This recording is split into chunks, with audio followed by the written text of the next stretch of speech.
I, for one, am grateful we have an independent judicial system where a president's son or a former president like Trump can be investigated and prosecuted if they violate the law.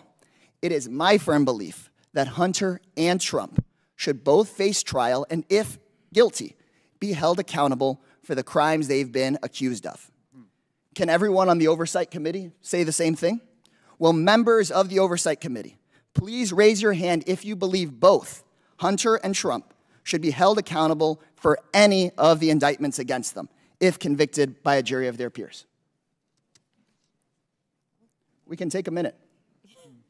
No, it's serious. This is a serious matter. If y'all need to think about it, we can take a moment and think about it. It is serious. This is very serious.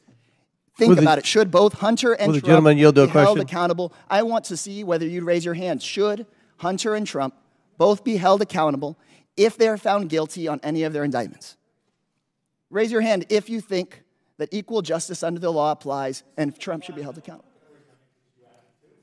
I think it is worse than embarrassing that Republicans won't raise their hands. They refuse to say that equal justice under the law should apply to everyone.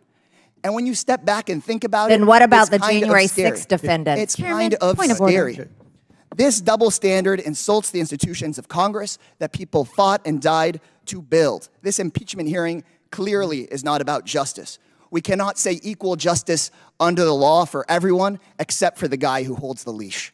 I'll yield the rest of my time to Ranking Member Raskin. Thank you. I think as you were being interrupted by several colleagues, I heard one question posed by the distinguished gentlelady from Georgia who said, what about the January 6th defendants, all of whom had lawyers, due process, the presumption of innocence, and they were convicted of various things, including assaulting federal officers and metropolitan police. What about as well as BLM rioters and $2 billion of damage? Mr. Raskin, if I can take my time back. Yes, I'll yield We've back. heard, because it wasn't on the microphones, multiple members saying it's wrong that January 6th rioters were convicted by a jury of their peers.